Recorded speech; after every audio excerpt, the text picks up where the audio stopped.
And welcome, everyone, to the Bagpipe Report. It is I, Craig, hosting a different podcast this time. Yes, it is true. Bryce has reached out to me to help him out this month, and I was more than happy to oblige. So I reached out to some of the EWA's biggest and finest stars to come on to the Bagpipe Report with me. Unfortunately, they all declined, so now I have this dais of guests, and I want to start out with the man who's the national champion. He's got quite a lengthy reign going on right now. He's my best friend. He's Scottish, and he's eating pizza. So, Dylan, hello. Hey, guys. What's going on? Not much. Thanks for asking. Great. Oh, that's great. cool.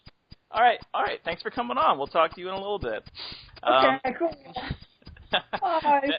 Okay. Okay. Next we have an American. Oh, you stupid Yankees. I hate them. Right, guys? Am I right? Anyways, he's from the Illinois area. He's dating a girl in Nebraska. He likes long walks on the beach and posting things on Twitter. Hey, apparently you've never dated anyone.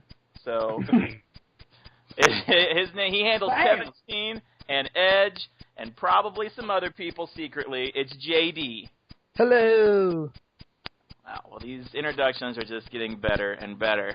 If it makes you feel better, Rachel actually moved to Illinois now, so boom. Why would that make me feel better? She was like 2 know. hours from me, and now she's like 8.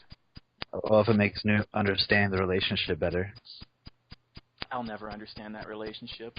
Okay, I'm sorry. It's based off fantasy football. Coming up next, we have the man in charge of everything here in the EWA. He's been countless members of the EWA roster, including GM Harry Smith and a slew of others. I want to welcome Newt to the podcast. Yes, hello. Wow. Stirring introduction, Newt. Thank you for the kind words. You know, you didn't know any of the people I've ever been, so... I do, but I just don't want others to know. Oh, okay, gotcha. Loved your run with Soraya Jade, though. Coming up, finally... Is that how you say that? I always thought it was... Say it. Soraya. Sarah. Soraya. Yeah. Okay.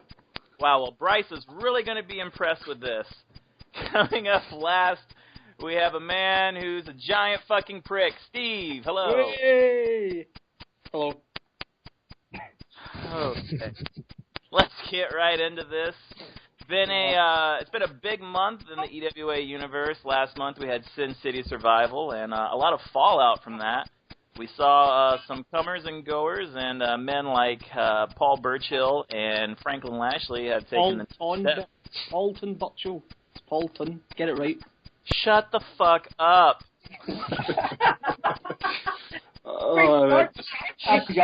That just made the whole thing worth it.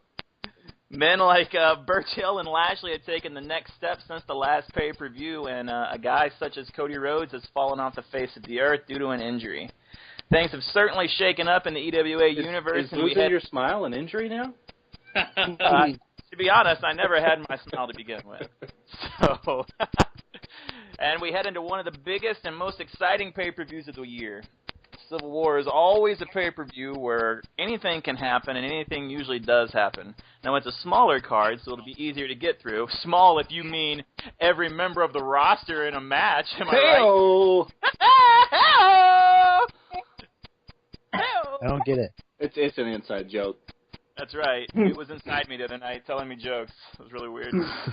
But let's get started with one of the first matches that's going to be on the card. We have Brent Albright versus Matt Morgan. Now, this has been a story not so much between these two as it's been between Brent Albright and Scott D'Amore. This has been going on for quite some time, since around Super Brawl, if I recall correctly, and probably even a bit before that the seeds are being planted.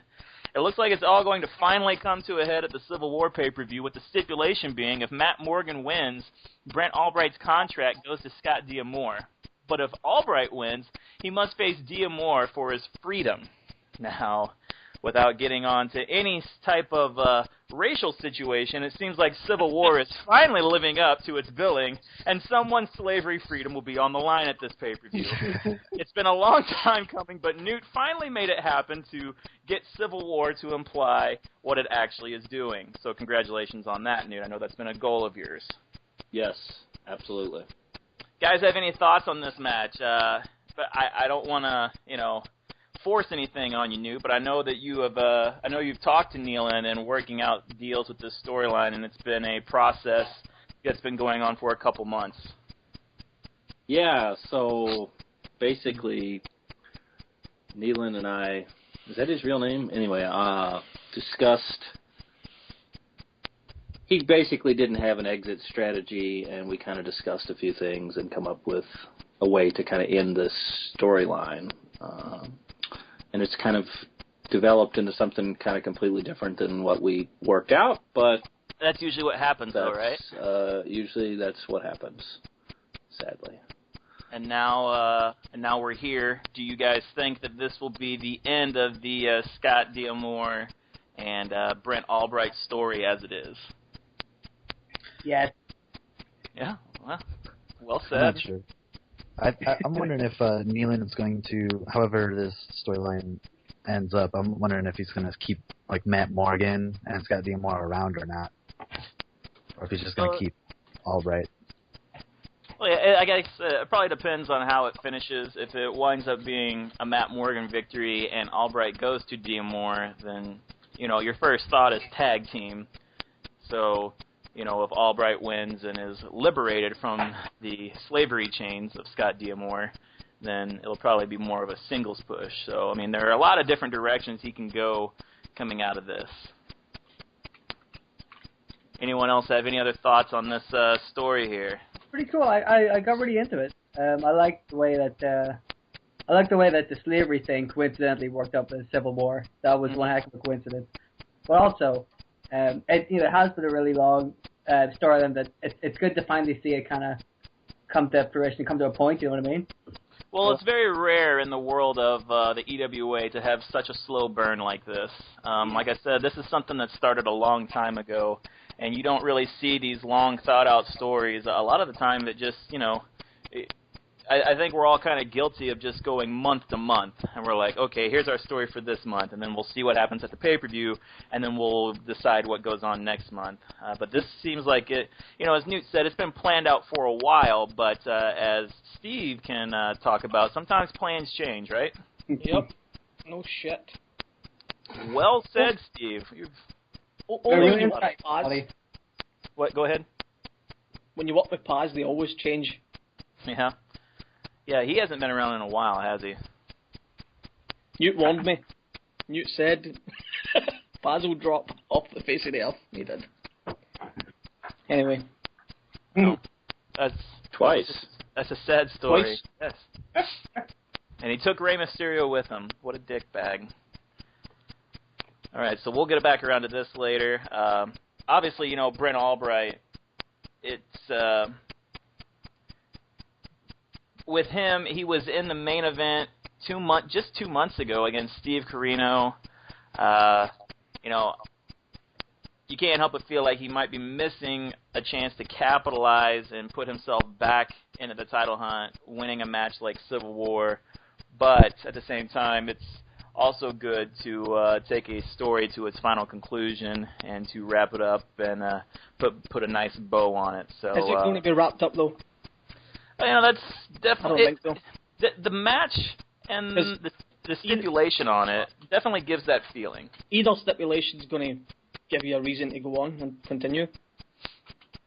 Yeah, so it could be a lot. There could be a couple different ways he could come out of there. So, I like the way that he, instead of going for momentum in the Civil War, though, he built himself a match and thought, I can use whatever the outcome of this is, that'll give me momentum to. Like you said, he wasn't in the title scene not so long ago, so this could be the re-push, to get back in there. And exactly, and to be honest, in the grand scheme of things, only one person can really come out of the Civil War match with a story in place, and that's going to be the winner. Now, sure, the losers of the Civil War match will have some stories to tell, but, Brent Albright, one way or the other, is going to come out of this, with some momentum and with a story he can, build upon and go from here. Two others that have that exact same opportunity are two that met last month at the pay-per-view. It's going to be MVP and D'Angelo De Niro, and this is going to be an ambulance match. Now, I'm not sure if these two knew, but in the time of the Civil War, there were no such thing as ambulances. So, probably should have stuck to the slavery thing, I guess. But that's all right. It's two black guys fighting. All right. Well, we have that going for us too, which is great. Give I the think referee They a would whip. fight in the Civil War, so sometimes brothers fought against one another. not those kind of brothers. Bam! It's a valid point. But no, this has been a story that's rolled over since last month. These two have been working together. I've been on record multiple times saying that I think James is one of the good guys around in the EWA. I like his MVP character. He's done some different stuff with it when he was in the Entourage, and just a little bit before that, he was doing the religious aspect, which is such a hard thing to pull off. He's gone back to the Street Assassin, which has been a nice thing to go back to for him and the MVP character. And then there's Jeff with D'Angelo De Niro, and I don't want this to come across as a slight on any of his other characters, but I really think that he's got the voice of D'Angelo De Niro down, and it's been some of his best stuff that I've read. I think he's really encapsulated what he's wanted to do with De Niro and done a really good job, and has a win over Steve Corino to his record, and you can't take that away from him. You guys have any thoughts on this feud, this match, and either of these characters? I think you're right about De Niro. Jeff's really kind of got into it. I was a little bit iffy at it, at the character and the whole thing when he started, but he's definitely got a lot better, Yeah, so I'm kind of looking forward to this one. I think this is another one where whoever wins, they're both going to get like a little bit of added momentum that they might not have got in the Civil War, which is probably a good thing for both those guys. If I'm not mistaken, it was MVP that got the win last month, right? I think so. Yeah, at Sin City. I thought so, but I just wanted to make sure. You got to think an ambulance match like this kind of has a sense of finality to it, no? Steve, JD, either of you? Yep, definitely. Ambulance matches are feud ender, really. Yeah, it's hard to... I don't think I've ever seen anyone bounce back from an ambulance match. Except Ryback. Yeah, his career has really made a comeback. That's a valid point since that ambulance match, Steve. I meant the night after. Oh, okay. Well, he made a great comeback for one night. JD, I know that you are one of the few in the EWA, and I really hate to put you on the spot like this, but I know you're one of the few that actually takes the time to read other people's work. And that's just being honest, and I'm not sure if you've got a chance to read Jeff's work with De Niro or MVP's work lately, but do you have any thoughts on this feud and these two guys? Well, I think what's most appealing about it is, if you look back at last month, you really saw James step it up with MVP, and now, as you said, Jeff's really getting a hold on his character as well.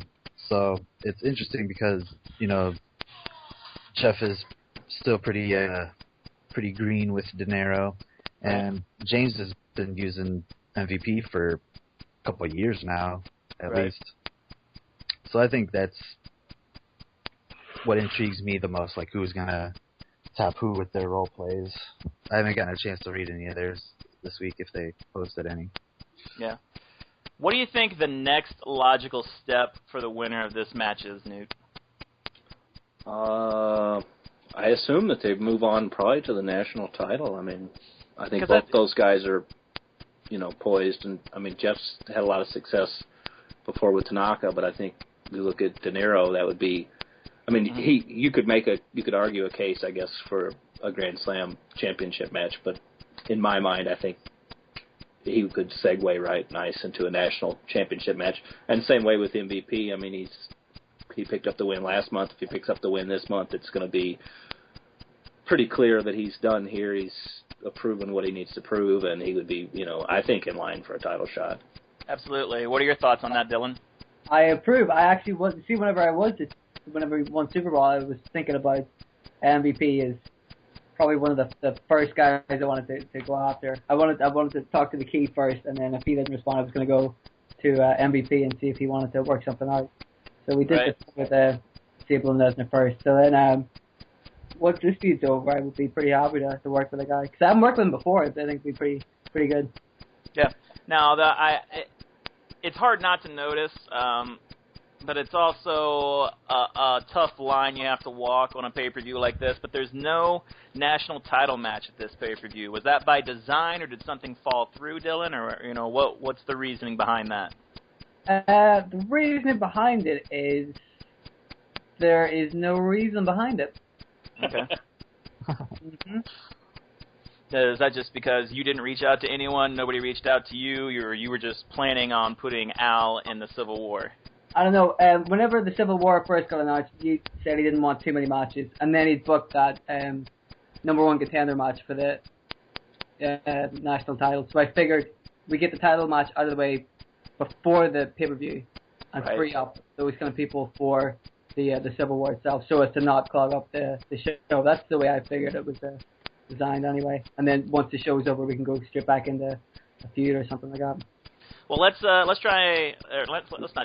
ahead and combine my podcast format along with the Bagpipe Report here, and let's talk about that Sami Zayn Al Snow match real quick that happened just recently on Slam. What were your thoughts heading into that match, Dylan? How confident were you on a scale of 1 to 10 that you would come out the victor over Sami Zayn? 4 to 2, I think. I was like, this guy's definitely gonna kick my ass, man. Yeah, I don't have this in the bag at all. I can't remember what my role plays were, but I'm pretty sure they were really stupid. So, that's always... Really? Yeah. I'm pretty like 98% confident that they were really stupid. So I'm very surprised. Oh, good. Oh, I'm glad I could surprise you, Steve. If I could go ahead, yeah. Interject there. First, he's completely right on the national title thing, and we'll get into this a little bit later, but in my mind, there were so many slots for matches, and I had several people who had basically told me they had stuff they wanted to blow off or they wanted to do at Civil War. So without forcing a national title match in there, it made sense that we had a couple of guys who were kind of worthy. If we put them in a match, let them have a number one contenders match, and then we'll have the national title match a couple of weeks before the pay-per-view. I don't think all the matches always have to be like at the pay-per-view. I just think that's stupid. Totally agree. So that made sense. And then the Sami Zayn match was I really liked that. Very close and very different styles, but it was one of the many BWO robot role plays were in there. And as I told Brett, who was a little dejected about the loss, I was a real sucker for the robot. He kind of ran. I do love the robot as well. Yeah, I mean, I think he kind of it's probably kind of run its course, but that was still where it was like perfect. It was still hitting all the right notes. So that's it. When I brought the robot in, I was like, dude, this is never gonna work. This is too stupid. The robot dude's gonna hate the robot. Oh, it's not gonna work at all. So that's awesome that the people actually like it. The robot is what put it over the edge. So, Brett, if you're listening, there's no need to be miffed. You got beat by the BWO robot. Yeah, I mean, add a robot to your role play, you may have a better shot of winning. I don't know. Shit, I'm going to have to rewrite my whole Vader role play. God damn it.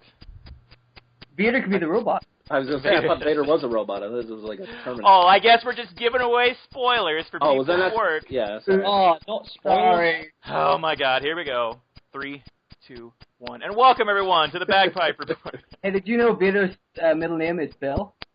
Yeah. No, I thought it was William. It's Bobby. Oh, wait, where does the big van come from? Now, okay, can I just touch on this real quick? Because I was watching, thanks to the WWE Network, I was watching, Bash at the Beach 94, and Hulk Hogan came out to cut a promo on Vader, and he kept calling him Big Van Vader, but they kept editing out Big Van.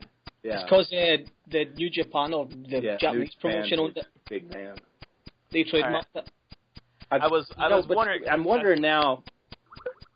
Wondering if WWE edited that out, or actually, it was Cactus Jack that was saying it, but still, or if that was originally. I know WCW had a problem with it, but I just can't imagine that they would bleep it out. You know what I mean? I just want to make sure it wasn't something like Chrysler came out with a new car, like the big van. and they just had to edit it out because it's bad or something. They called their big band the Big Band. Yeah. No, like when Vader first come over, he was still under like a New Japan contract, and so all his headgear and all that stuff was all his, like, New Japan owned a bunch of that stuff. Not his face mask, but his they tried to Ram mask. Full thing. They tried to trademark the full thing, but he said Vader's fucking goes to George Lucas for Vader, so he was able to keep that. Actually, what happened is he went over there and he said, "I'm fucking Vader," and he punched him in the face. So wait a second. Does every time Vader wrestles, does George Lucas get royalties? That is George Lucas. Oh shit! You didn't know? I was not aware of that. I thought his name was William Leon White. Scott Williams. That's what we call him for short. Big Van Scott is his real name. Big Scott Van William Vader. Van Williams, that was the Green Hornet, right? Anybody? Stop. Hey. All right, listen. You've already tried to shoehorn your way into this conversation once, Newt. I'm the one in control here. I will edit this out because I don't want the public to hear me chastising you. Do you understand me? What? So anyways. Sorry, I wasn't listening. We're going to skip the Civil War match and come back in and go right to the main event. And it's a doozy of a main event, if I do say so myself. It is a relative newcomer, still, undefeated in a sense of the matter, Franklin Lashley versus Steve Corino.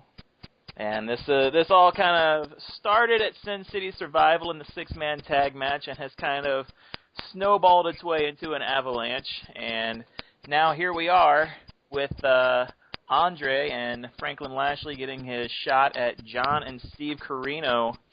Guys, what do you think about how we got to this point and the feud and wrestlers as a whole? I think it's pretty awesome. I really like the way that this Lashley guy just came in and kind of just, went. It was kind of unexpected for everybody, but I really like how it kind of worked out. It's something quite fresh, I guess, for a new guy to hit the main event that quick, and it's going to be quite interesting to see what happens to the character after the match, for being pushed. I think that, like, Ryback, he gets pushed so quick that they're like, well, what do we do now, Mm-hmm. And so I think that's going to be really interesting to see what he does after this. So I like it. Yeah, 2 thumbs up. Well, it's definitely something different because, as we've talked about on other podcasts, we kind of have the tier system in our heads. And we kind of think, all right, here are the next group of guys that should be getting that title shot. And usually a name that pops up in that slot is Kevin Steen. So, JD, what are your thoughts on, I guess, for lack of a better term, Franklin Lashley just jumping over you? Leapfrogging, if you will. Yeah, leapfrogging Kevin Steen, and who won at Sin City Survival against an amazing Dean Ambrose and getting a Grand Slam title shot, JD. I'm fine with it, I guess. I understand the pecking order, if you will, of people who you think should get a shot before Andre or whatever, but I still got, like, feuds that I want to try out or whatever. So, yeah, I don't know. I mean... Nice. Yeah, right? His role plays are monster. Yeah. Yeah, Now, really long.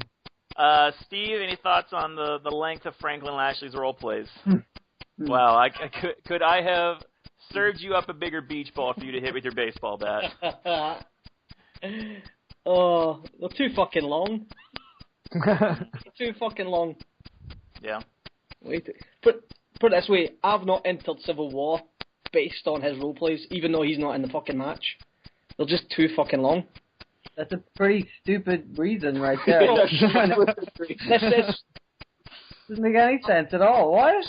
also expected Dan to enter the Civil War as well, and he put out just as long a role play as Lashley for Sin City Survival. Mm-hmm. So they're too long. Now, Newt, do you see? I know that K2 has talked about it in the giant perfect RP thread, which I read sparingly but did not really participate in. But, Noon, I wanted to ask you personally, you've been around this game a long time. Do you see the chameleon effect where if someone is having success with a certain style or type or even length of role play, that people start to adapt and like kind of mimic those formats as well? Yeah, I mean, to a very limited extent. I think, and I think I may have said that in the thing, in the thread, like, as I think EWA just kind of develops its own style, and everybody kind of follows in that style, and it's okay for people to not do that. I mean, I don't, you can't read 3 or 4 role plays and say that they're all the same, because they're definitely not. Right. But I think there are some sort of general unofficial rules that people tend to follow, but at the same time, that's what allows people to break out of the box and do the creative stuff. But I think you're just going to get that regardless, and I don't think it's maybe even intentionally trying to emulate a style, but you see something that somebody does and you're like, oh, you know what, I like that, or maybe that's easy. I don't think people, I mean, there probably is some people in the Fed who say, oh, well, this is what he's doing to win, so I'll try to copy that. But I can almost guarantee you if you're doing that, you're not going to have much success because it's going to be obvious. I mean, you have to still be able to organize the content and come up with creative stories and stuff. I mean, well, I want to come out.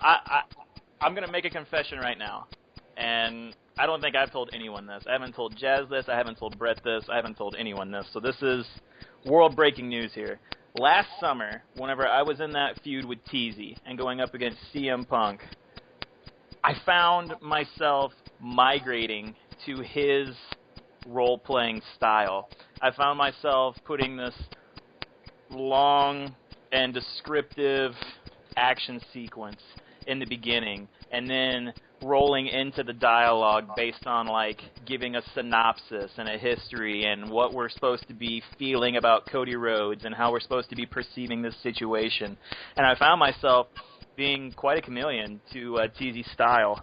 And while I didn't just full-on adapt it, I did, I guess, borrow it for back of a letter term, for lack of a better term, and found myself just basically adopting his style. And it was just one of those things where whenever I realized I was doing it, I was like, oh shit, like I just totally ripped him off, you know?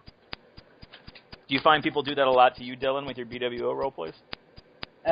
Not really, because it's kind of hard to roleplay the way I do, I guess, right? Yeah. It doesn't make any sense. I guess it's pretty easy to roleplay against me, really. You just write a lot of shit down and post it. You know how sometimes you write a roleplay and then you read it and then like you change bits that don't make any sense? Well, I don't do that reading bits. I just like write them down and then post them. Mm-hmm. Sometimes I code them. Wow. Yeah.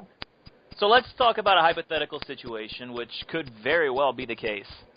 Let's say that Andre writes these long roleplays this week and comes out the victor this Sunday night at Civil War. Well, wait. So I think it's a misnomer to say that, like, his success is entirely predicated on the length of his RPs, because I think that's not true. No. And I would say not the at same all. with Teasy. I mean, my thought with Teasy is his were always, and I think they're probably a lot longer than Andre's are, but they were. No. To me, they always started out okay or whatever, and then they would almost get bad, but there would be enough there that it would come back. But I mean, like, that's a dangerous territory to get into where it's good and then it goes on so long that it gets bad, because you can't always guarantee that you're going to be able to have enough at the end that's going to come back around and say, oh, okay, this all worked, you know. Yeah, but for me, TZ did all that in the one scene. Like, it was always the one bit, so maybe it dragged on because he wasn't cutting and moving to different scenes. Right. Whereas Andre's role plays are like 5 scenes at a time. Right. So they're all at different time frames, so he's got like wee separate segments. Like, the way I looked at it, one of the first ones he posted, I said it was too long. Where he could have posted that in 2 role plays, or maybe 3, but it was all in the one role play, and that's been all the way through. Whereas TZ's was all just one scene, which is maybe why that felt like it dragged a bit. Yeah. And I think we're not discrediting Andre as a writer, because clearly he's talented, and, you know, he's beaten people, and he has a Grand Slam title shot. What I'm asking in this hypothetical is, if he winds up being the champion, people are going to start to think, well, I'm going to have to write longer content to compete and or beat him. Mm-hmm. I know that's Steve's contention. My thought is there's always a certain limit you have to hit. It may be extended a little bit if the other guy is writing a shit ton. I mean, just on a general basis, you may have to write a little bit more than you were normally writing, just because you're competing with a lot more. He has a lot more words in there, so he has a lot more potential to have good stuff in there, right?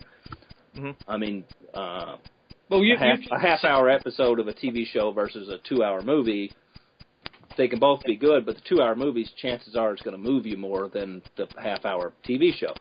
Mm-hmm. But at the same time, so maybe you write an hour's worth.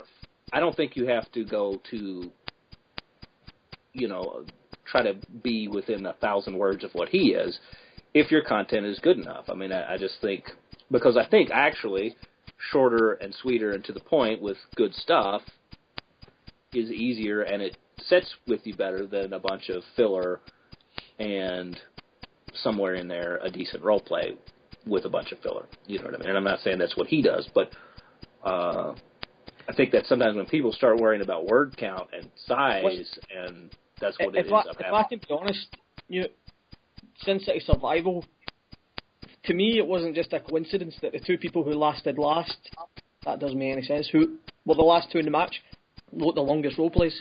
Right, no, Yeah, that's not a play? coincidence, but in my opinion, and this is for what it's worth, I thought they probably had the best role plays of everybody.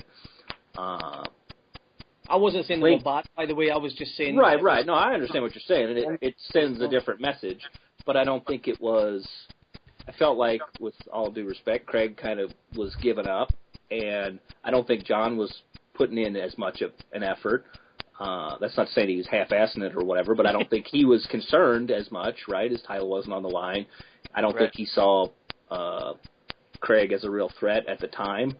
And the other two were trying, but Bryce was kind of distracted, and Steamboat was just trying to get his story across. So let me tell you what I saw, Newt. I saw that match at Sin City Survival as two people seizing the opportunity.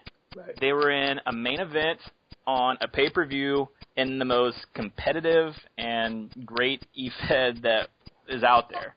And they had an opportunity in front of them, and they reached out and they grabbed it. And, you know, it's not, you know, it's just like you said, it's not like John and I just dropped the ball or just, like, didn't care. It was just these two guys, like, they brought their A game. Like, Dan and Andre just... Right. And to be fair, I think they had more to gain than anybody else out of the match.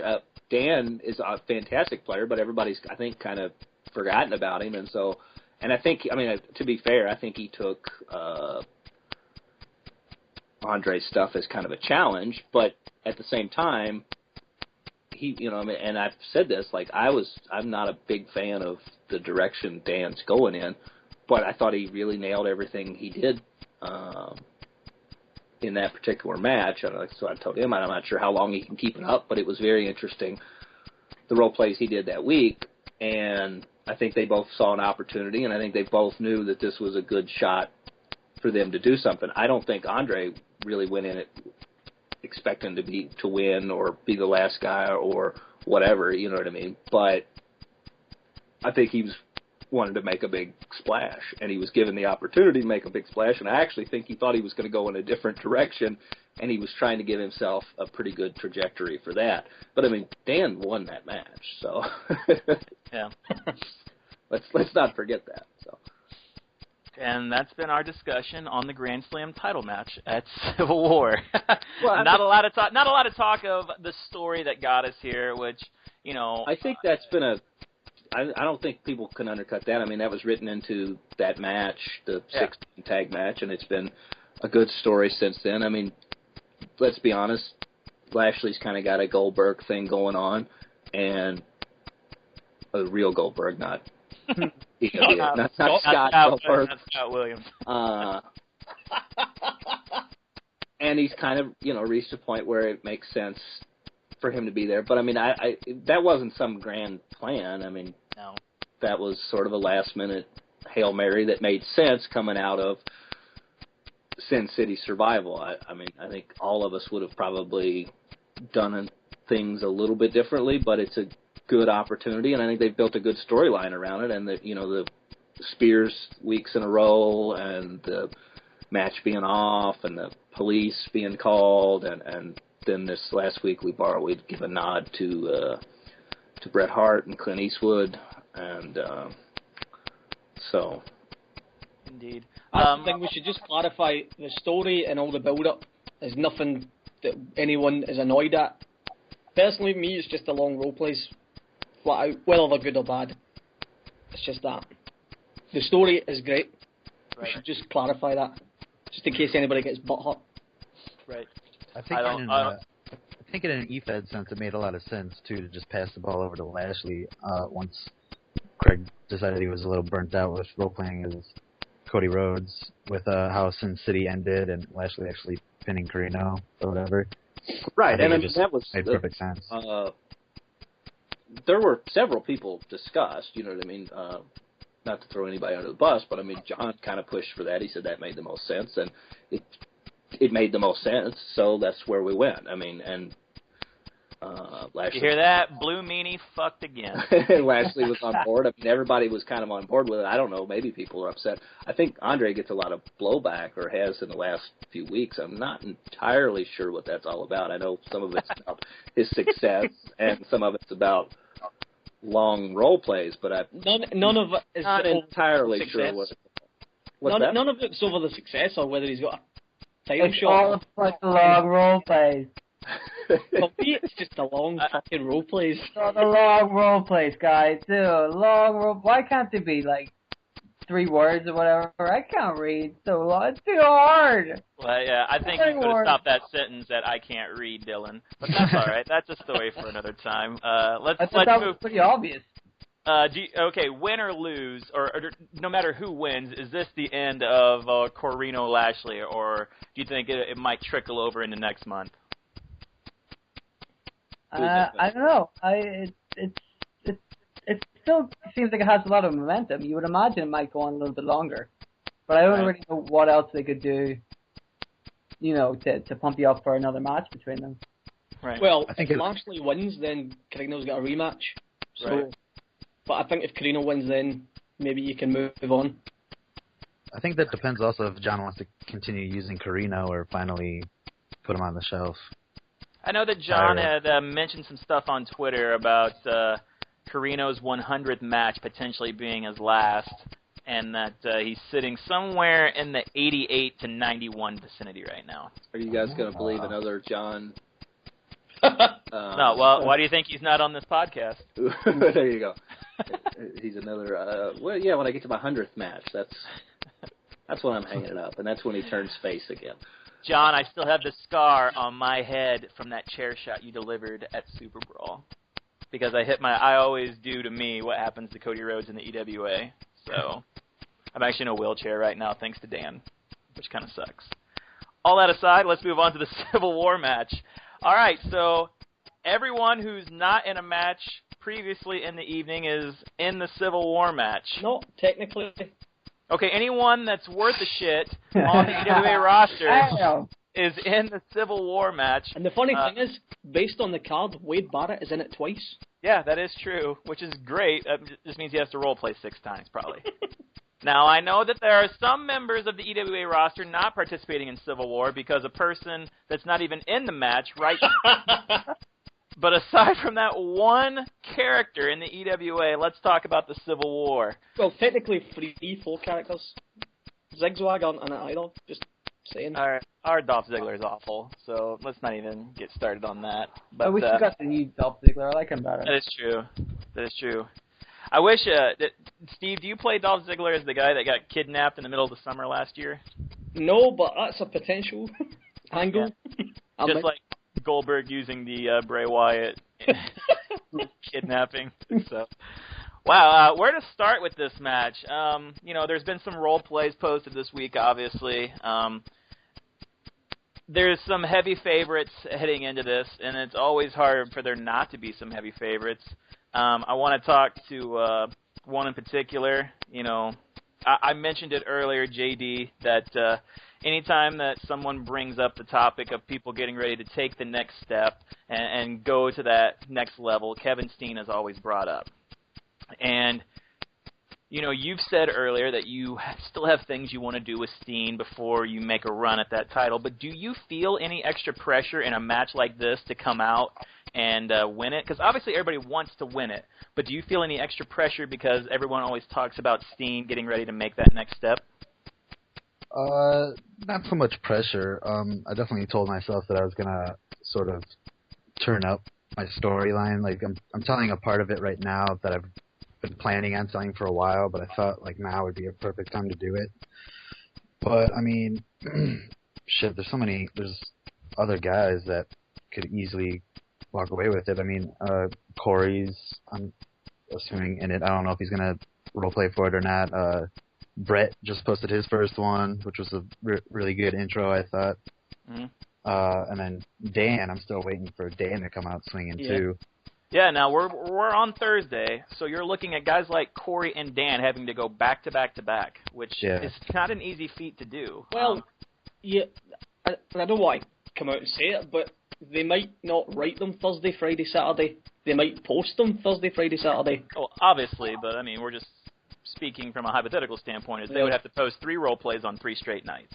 So, you know, you have to think they didn't write something on Tuesday and wait till Thursday to post it, unless they just had an absolute crazy story or idea to go with it. Which I'm not putting past either. I know Corey has had his fair share of internet problems, so he may have actually had something written on Tuesday and just not had a chance to post it yet. Yeah. And another surprising, I don't want to say surprising to sound detrimental to this person, but Dylan, Al Snow has had a surprising amount of good fortune, luck, and skill in the Civil War Rumbles.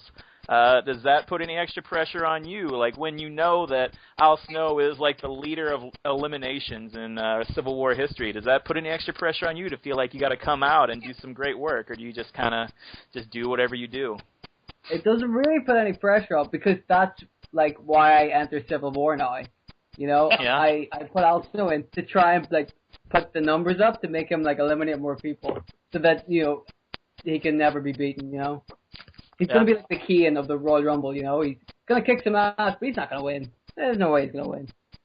Now, Newt, is that stuff that goes through your mind when you're writing the match? These things like elimination records and who holds like the single match elimination record and who has the overall record. Are those things that go through your mind? Do you know consciously what you're writing at times?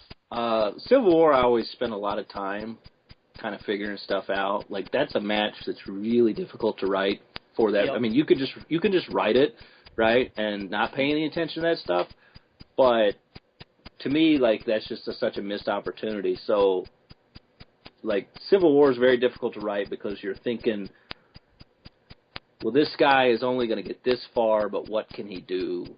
And, you know, who is he eliminating? What kind of impression will he make doing whatever you feel that he's deserved to do? You keep track of, you know, who's getting a lot of eliminations or who's getting big eliminations. Because to me, and sometimes I find that people don't pay attention to a lot of this stuff, but to me there are certain things that, like, you might not win the match, but you've come out looking good because you were the guy that eliminated the monster that nobody else could eliminate. Or, you know, you eliminated 6 guys, or you did this, that, or the other. And I hate to say consolation prize, but, right, like, that's put in there to distinguish that you've done good and you made an impact, and some people were able to play off that stuff, and some people completely ignore it and don't. As far as that's an easy thing for the WWE to convey in their product because it's right there and you see it and it's in front of you. You see Roman Reigns eliminate 12 people and then get eliminated at the very end, and then you think to yourself, oh my God, this guy's going to be, you know, the next fucking thing. He's getting ready to get pushed to the moon. Right. Like, it's so much more difficult to convey in the EFED format, I'm sure. Yeah, it's difficult to convey. I mean, I thought that whole Roman Reigns thing was very ham-fisted, but I mean, it was poorly too done. much too soon, really. It was too obvious. And it didn't. I think it lacked the impact that it could have had. But that said, I mean, I do keep track of these things, and I'm pretty sure I've intentionally made Al Snow get the most eliminations. And that's come because he's been around a lot, and he's in a lot of these, and you just, I mean, I don't think there's been a year where he's done 10 eliminations or something, you know what I mean? It's been a little here, a little there. I think it's more fun that there's a guy like Al Snow who's got those eliminations. And to Dylan's credit, he always puts in fine work for the Civil War. Not quality, just fine. Well, no, I mean, I don't think he's ever. He's probably more serious with Al Snow than he's ever been right now. So this could be Al Snow's year. But in previous years, I mean, he never phones it in, but at the same time, I don't think he's went out of his way to try to win it. So there you've got a guy who can pick up a couple of eliminations each year, you know what I mean? And like I said, I think that's more fun. But that doesn't mean that there couldn't be somebody else come along and rack up just a ton of eliminations. All right, well, let's not to have you hog the conversation, but I'm always fascinated by the Civil War match and the role plays heading into it. I'm just going to throw this question out there for you, Newt. You can either just confirm it or deny it. Can you give any word on any possible secret role plays or surprise entrants in this year's Civil War? I am a big fan. I don't think that was something that really was done a lot prior, other than the fucking year Kurt Angle won and didn't do any RPs. I did the same with Big Show. Yeah, I mean, so Sir would occasionally just have people come in and win. I felt that was really cheap, but so we got away from that. But I'm a big fan of secrets and people coming in and unexpected, but they still have to role play for it. Hence, right. I think Brett won last year off of that. And AJ Styles made it to like the Final Four last year. Yeah, I mean, we had a couple of really good. Last year was really weird, where I actually think we had better RPs, obviously, secret than we were getting on the board. But if I'm all things being honest, as of now, I don't know of any secrets. That doesn't mean that there won't. That's right, and there probably won't be a secret entrant to this year's Civil War, especially not Cody Rhodes. Am I right? No, I would hope not. All right. I hope there's secrets. I hope not Cody Rhodes. I'm about done with that guy. It looks like the WWE is too, so I guess we have that. The whole world is. Oh man, that's okay. Can you confirm or deny this? Has anyone reached out to you asking for the number one entry spot? Because I know that's usually a point of contention for people. Last year there were like 8 people that started writing this storyline that they were going to be number one, and I don't even remember who ended up with it, but it was like... It was Paul Burchill, and he got eliminated by Desperado Joe Gomez. Oh, yeah, I think that's what it was. I think he was the first one in, and he, like, really pushed for it, and then I think Dan disappeared or whatever, like, shortly thereafter, and I had already denied, like, a bunch of other people who wanted the number one spot, and it was like, it was too late to go back and say, oh, well, this person can have it, right? But at the same time, it was really annoying, so I think that's why Desperado Joe Gomez got the... Has anyone gone number one to winning it? No, I did some research before I got on here. The earliest anyone's ever won it was Tommy Dreamer with 7. Newt, from what I can tell, Newt likes to keep things pretty practical and as realistic as possible. A lot of late entry victories in the Civil War Rumble. Mm. Well, I just think I'm not a big fan of the number one going all the way. That story only works once, and then once you do it, it undercuts every other victory, absolutely, basically, is my thought on it. So you really have to, it would really have to be a fantastic story, I think, to do that. I think there's just too much caught up in who's number one, and WWE's just ruined that. I mean, the Royal Rumble's not, but once Rey Mysterio has went all the way, yeah, anybody else not winning it, number 25 just looks like a fucking pansy. So, just my thoughts on it. No, that's absolutely what I would like to see and hear. All right, if you come out number one, you might not be the one to win it. Well, I look forward to seeing Vader come out first and get fucking hosed then. Just a fat piece of shit. Yeah, he may not even make it to the ring. One more question about the Civil War before we get into predictions. What's your process on reading the role plays for this week? And this is something that I've wanted to ask you the last couple podcasts I've had you on and just totally forgot to. when you go to read role plays, do you read them in the order that they're posted, or do you read one guy's specific work throughout the week and then move on to another person's specific work throughout the week? Specifically for Civil War? Yeah. Well, start with Civil War and then talk about maybe like how you do like a slam.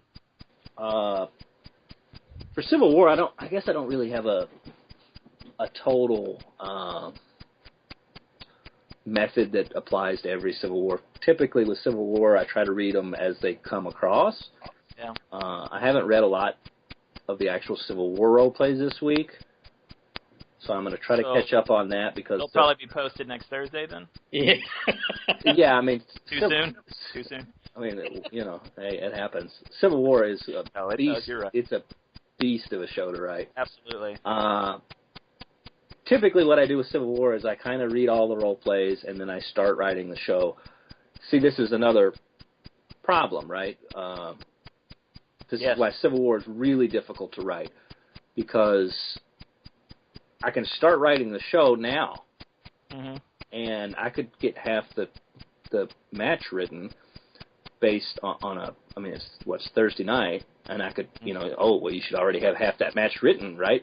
But I can't really do that because Friday and Saturday, Dan may post fantastic stuff, and he may end up being the winner based on the things he posts in the days ahead. If I've started writing the match, do I already have him in? Do I have him eliminated? You know what I mean? Like, you almost can't really write Civil War accurately until all the role plays are in. Yeah, I would have thought you wouldn't start the match itself. Yeah, right. I mean, that's finished. That's pretty much.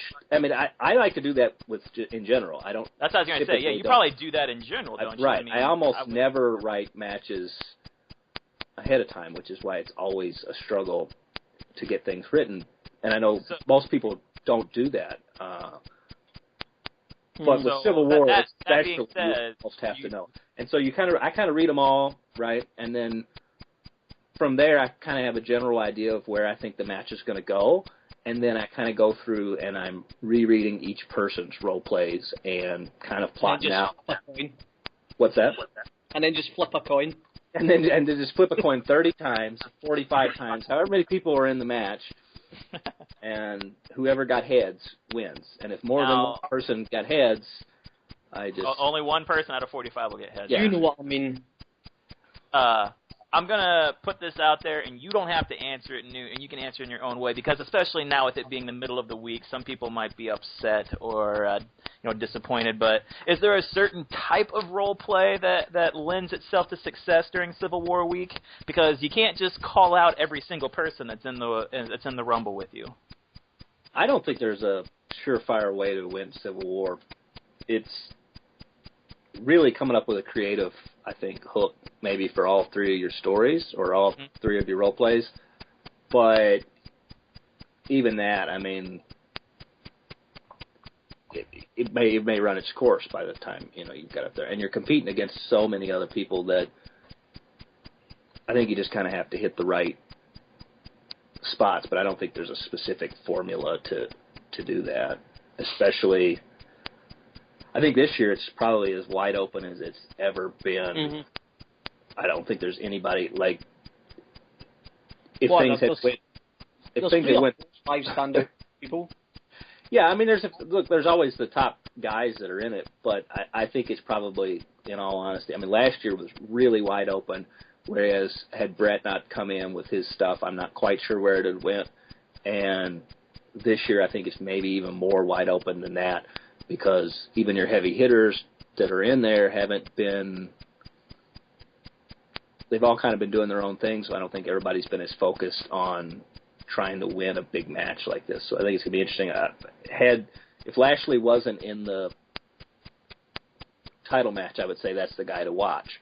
But he's not in the Civil War match, so I don't think there's one real, it's hard not to think that Dan has to be considered one of, if not the favorite. He's carrying in a ton of momentum, and to win a match of that caliber like he did last month, I mean, he beat the guy who's getting the title shot. He outlasted the champion. So, he's definitely... He's ended Slam with his segment a couple times. You have to think he's Well, I hate to call him the favorite, but the last one was not necessarily a statement on anything other than there was nowhere else to put that. Noted. Noted. What are the chances of a surprise winner? Is that something that it's tough for anyone else to consider it? But I mean, you've had some newer guys show up recently and do some decent work. Goldberg's just said he didn't even know he was in the Rumble. Just yes. out there. Yes. Goldberg is apparently a little confused on what's going on. I can now tell you that The Undertaker will probably still be in the Rumble. Oh. Well, guys, there's my pick to win. So unless he's secured in another Fed. What's that? He's secured in another Fed. Well, yeah, that's true. He may be winning another Fed's Rumble as well. Why limit himself to just one? I can't think of another Fed that has a Royal Rumble type match this week. Me neither. Me neither? That's how fucking Scottish people talk, okay? All right, well, let's get on to predictions. We've been boring people long enough with stupid shit Newt saying. So let's start at the bottom. All right, we got Brent Albright versus Matt Morgan. All kinds of contract rules on this match. Dylan, who wins the Brent Albright-Matt Morgan matchup? Albright wins, and then he wins his contract back from DeMore. Incredible sequence of events. JD, who you got here? I think Albright wins and then loses to Scott D'Amore. Oh, wow. We've got all kinds of different things that could happen. Steve, what do you say? I think Matt Morgan. Based on hints I've picked up that Nealon wants to drop Brent Albright because he doesn't have any pictures for the match banners. If there was one reason why, it would be just so that way you could make match banners for him. So. But if he has done that and dropped Albright for Morgan, then he's not getting on a match banner. Understand. Newt, any final thoughts on this match and feud? I think the feud's been pretty good. I think I'm glad to see it's heating up. I was pretty impressed with Matt Morgan's role play. Right. So I would love to see Albright win and throw himself back into the upper echelon and maybe contend. I should add, I noticed that Morgan said that he was going to beat Albright and then go into the Civil War Rumble. So did he say that? No, yeah. I was confused as to I saw him say that, but I just thought, well, maybe he'll post more role plays for that, but I wasn't sure how he was going to go about doing that. So that should be an interesting. You sly son of a bitch! You've been getting secret role plays all week. Nonetheless. All right, the next match we have is MVP versus D'Angelo Dinero, and I want to take a look at this real quick. Have we seen any role plays posted by these two this week yet? I'm sure Jeff's posted. I'm not seeing anything. I haven't read any this week. No, I was going to say I've been trying my best. No, Jeff's busy. Aye. So it's tough to make a prediction. My prediction: double no-show. Double no-show. Well, the king knows. So, all right, there's one prediction. I'm going to go with. I think Jeff takes this De Niro character very seriously, as he does with all of his others, and I think he's saved up some of his best work. I know that he wasn't too disappointed to lose to James last month, but I know that you always want to come back and beat the guy that just beat you. So I expect Jeff to show up here and get the victory this week. JD? I'd have to agree with you. I think I'm going to go De Niro for this one. Steve? James put out his best stuff last month, by far. Mm-hmm. But I know Jeff wants to win this, so I'm going to pick Jeff. De Niro. Dylan?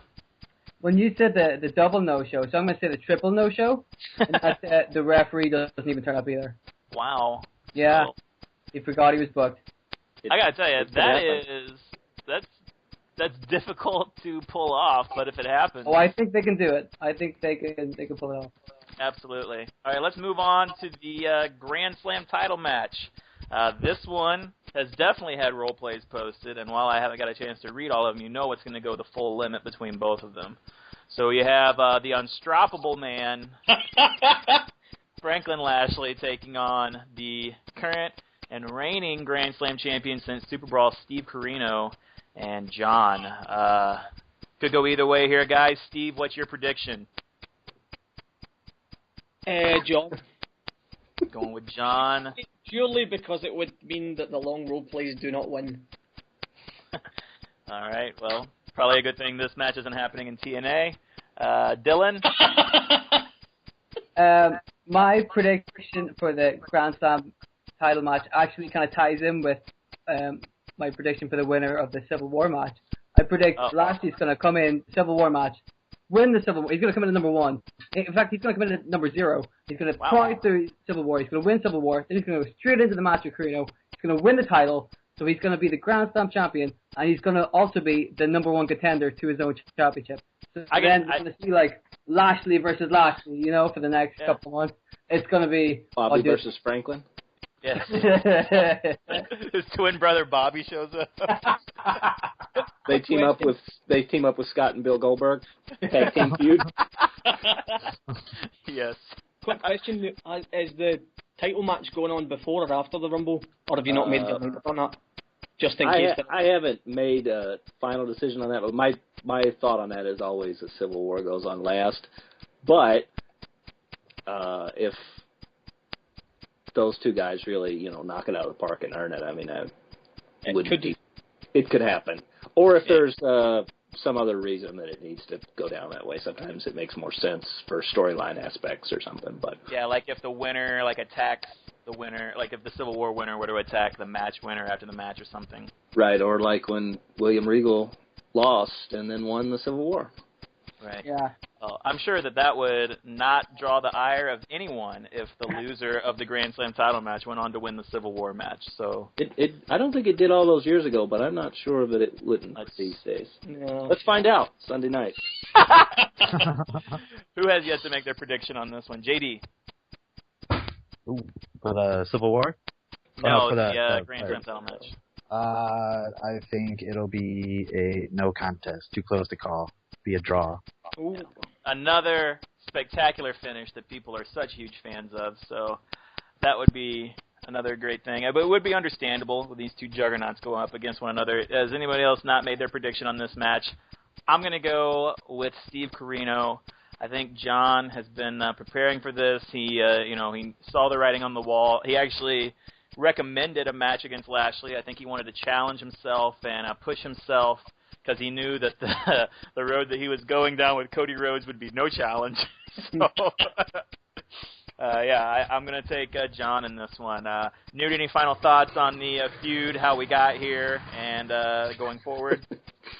Yeah, I think that's going to be a really tough match to call. I think with somebody like Lashley, they always, when you're doing that good, you eventually run out of steam. Mm-hmm. And I think he has to be careful because there's a lot of voices in his head. People saying he's role-playing too long, or he's doing this, or he's doing that. Really? Yeah, and so he may be trying to cater to the wrong people. That's not a shot at Steve. I mean, but it is. So but it is. fine. But no, you hear enough people say things, and you say, well, maybe I'm doing something wrong. On the exact same note, I think anytime you become Grand Slam champion, after a while, you kind of lose your mojo, and I think John's been doing some of his best stuff. I'm getting a lot of feedback. Yeah, Dylan, don't worry about it. We all put up with it. And eventually, as Grand Slam champion, you kind of run out of steam, too, and this is about the point where most people sort of lose their way.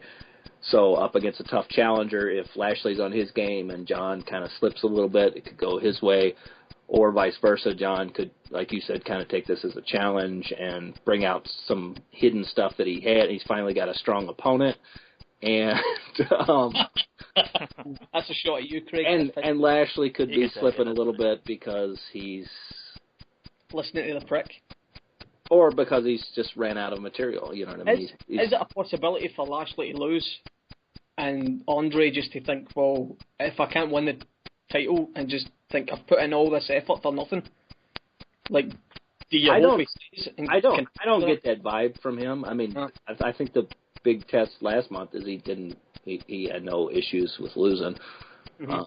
He was probably the only person When who you didn't put in that much work, complain to me. that So much effort, and you win constantly, when you lose, you know that can kill your momentum.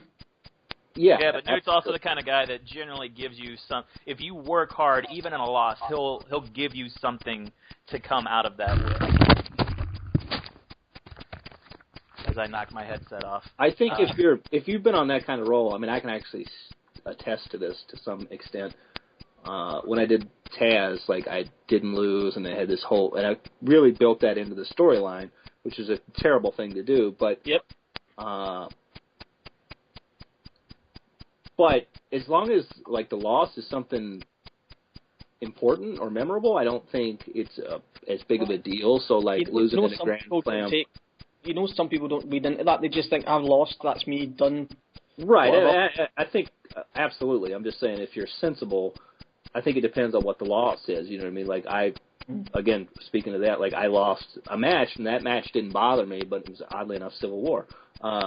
I lost a singles match, but then I lost in Civil War, and it was in such a sort of ridiculous way that it really it killed the character for me. There wasn't much where I could go from there, and I think being in a Grand Slam championship match against somebody like John, I don't think he would take that loss and be done. But who the fuck knows, you know? But I've say a lot of people have someone complained that I never thought would complain. So yeah, cool.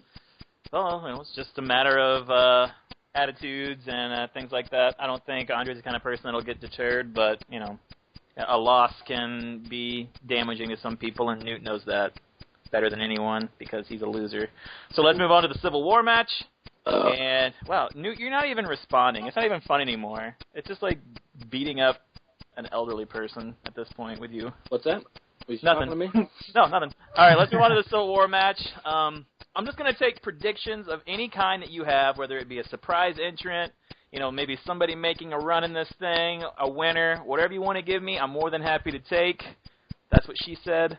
And so let's start with Dylan. Dylan, just plain old Civil War prediction. Well, I think this is going to be the Iron Sheik's year. And I know I say this every year, but it's got to be his year one of these days, right? It's got to happen one of these times, right? Hold on a second. I'm trying to figure out what button hangs up on you.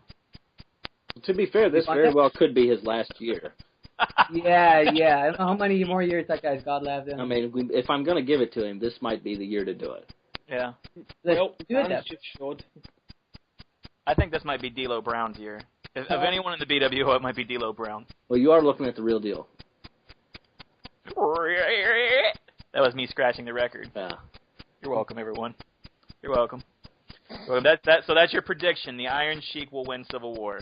I honestly don't know who else could win it other than Iron Sheik, right? Why does Bryce bring you on these things?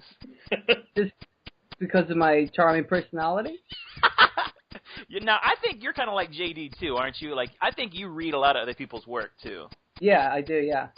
I've been trying to read a lot of the Civil War role plays this week. Yeah. Yeah. All right, then. All right, he says the Iron Sheik. What's up, Newt? I was going to say, well, what's been your favorite one? Yeah, Dylan. JD's role play was my favorite one.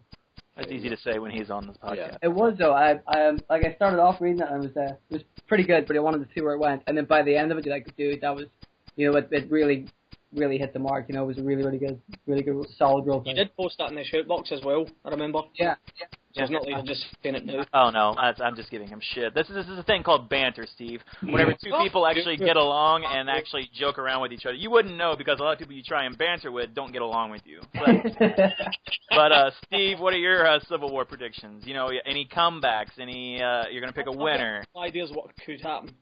Go ahead. And Butcho's going to do like a Mankind Dude Love kind of multiple personalities entry kind of thing, where he comes in a couple of times. And I've got a vision in my head where DDP and Kevin Nash are the last two, so that Newt has to make them fight. Mm-hmm. You think so? Your prediction is a final two of Kevin Nash and DDP, and a Civil War that has 7 Paul Burchills in it. I feel like these are the two worst predictions possible so far. I've had the Iron Sheik winning and a Nash DDP final with 7 Paul Burchills. It could be worse. I could have said Christian. Yes. Christian Cage? No, Chris. Yep. All right, then. JD, I know that you would love to win this thing. Any predictions on your end? Well, seeing as Dan just posted one, yep, he might just be the favorite to go in. He one role play on Thursday, so. Yeah, but he's in there 7 times though, so he's. Well, Goldberg just posted one. No. So did Cena. Who's next? I don't know if you're asking this. See what I did there? Does anyone know who this Bo Dallas guy is? Yeah, he's like Bray Wyatt's brother. Bam. Okay. Thank you. Is that someone new or is that someone's secret character? Because That's I did Bo Dallas and it was terrible. Well, it very well could be Ed. He's at least one character. Ed would never go fucking Bo Dallas. That's exactly what I want to you to think. believe, though. Yeah. He goes out of his way to make it so that I don't know who he is. But I can say with real assurance that I know who he is, and I'll take it to the grave. And I've told him that. Listen, just tell us who it is. Every time he says, I need to keep it secret, I say, Newt fucking knows. Like, he knows every time you sign up as a secret character. I don't know why he continues to do it, but... Listen, let's think about the guy who went out of his way to give Newt a fucking voice modulator to ensure the secrecy of his suicide character. And now, all of a sudden, there's other characters that people are wondering who they might be, and he gets a special guest podcast host? Okay. I'm not buying it, but I'm just throwing that theory out there as well. It's Bryce, you asshole. Oh, I don't think Bryce is Bo Dallas. If that's what you were getting at. I think Bryce is not. Say you know who it is. Yeah, and I think he would also say that to throw us off the trail. No, I was thinking Bryce is... I was going to say what you just said. Nobody has thought about the potential that Bryce has disappeared, and it's Civil War time, what with secret entrance and all. Kind of makes sense. I thought that as well, but, you know. But I was talking about Ed being Corey Graves. That's what I was talking about. that does make sense. I still don't know why he continues to go down the secret character route. I tell him Newt knows, he just knows. So I don't know why you try and keep it secret. It's pointless. Well, maybe we all thought Lashley was somebody for a while. Maybe this Bo Dallas guy. I thought Lashley was Don. Yeah. Seriously. Don? Like gay Don? Yep, like big black gay Don. Okay, why do we have to verify which Don it is all the way down to that? Like, surely we don't know that many Dons. I don't think there's ever been another Don. We don't have to put that many big black gay Don. Not just big black Don or big gay Don. Big black gay Don. He's not any of the other Dons you know. No, why isn't I always wonder why Don hasn't ever come back. Well, I know he was Foley with Linda McMahon. Because, Newt, once you go black. Wait, you think Don was Foley? Don was definitely Foley. He told me he was. Don? Don was Foley with Linda McMahon. Interesting. Unless that was just him saying that. I don't know. I beg to differ. Well, he told me it was him. It was Ed. Ed. Oh, shit. Newt, any predictions on War? Who was Foley? I'm not going to spoil who was Foley, but to my knowledge, it wasn't Don. He's not here anymore, is he? As Foley? He's not here anymore as Foley, but he's still here. Well, why can't you tell us who it was if he was... He didn't want people to know. Gay. And big and fat. No, maybe it was Don. Maybe I'm mistaken, but I don't. Wait, which Don? Big black gay Don? It was definitely gay Don. I don't know if it was big black gay Don. Oh man. Wait, Newt, so any prediction? predictions? I think Devin's gonna come back. And Sting. man. so is Bevon, and they're going to reunite Power and Control. And then he hits you with a guitar. You can only hope. No, I mean, I guess if I had to think of what would be a really good story is Suicide wins, and we don't know who it is. Well, I guess there's no sense in the rest of us role-playing this week. So. All right, well, I want to thank everybody for coming Did you on. predict something? Craig? Oh, did I predict something? Yeah. For the Civil War match, I predict that the Vegas connection will come together like the Nexus did in that Royal Rumble a couple years ago and kind of dominate either the early to mid part of the match and work together as a cohesive unit until maybe something goes awry and down Steve's line, like Paige accidentally eliminates Nash, or like Slater and Hoyt get knocked out by Venus on accident, and there's a little bit of dissension there, but I think the Vegas connection will come together and dominate the Civil War match for a while. I think people underestimated Brett, too. We didn't hear a lot about Brett, and this is the guy that won it last year. I mean, absolutely. You know, he's been doing his own kind of storyline, and he just came out today and revealed who his financier was, and I think this just gives him loads of content to work with. Like, it's such a great story, and he's done it, perfectly. And I think that, you know, he's going to use it as a springboard to tell. You know, it just makes him that much more dangerous because he's got Ted DiBiase as a mouthpiece now for Val, and just all this different stuff he can do. It's a tremendous story. Yeah, he's been kind of setting in the background a little bit, and I think he's kind of like, okay, the gloves are off, it's time to play. Mm-hmm. So if I was in the Civil War, I would be leery of him. Yeah, his first one made me nervous. I'm kind of scared to see what he puts up for a second and third. It seemed like a nice little intro to really push the story where it needs to go. I guess you guys just don't have the confidence that Vader does. Just a fat piece of shit. Fat piece of shit. So that being said, I want to thank everybody for coming on. We went a little longer than I wanted to, which is what a lot of the ladies Steve has been with have told him. So you're welcome. Go ahead. Ladies? Hey, can you put big black gay Don on Steve? We'd like to talk to him. But it's been an honor and a pleasure to come on and host this Bagpipe Report for Bryce. More than happy to hand the reins back to him for next month. Newt, just throwing this out there, would love to see a pay-per-view schedule for the next 3 months, or at least know what the names of them are. So maybe why do you need to know that? Because I already know what the name of the WWE pay-per-views are during the year. I think it's just kind of cool to know what concept is coming up. Like if I knew Metal Mayhem was coming up, I would tailor my character's story to go down the route of using some sort of stipulation metal match. I'm always fascinated by what people think they really need to know.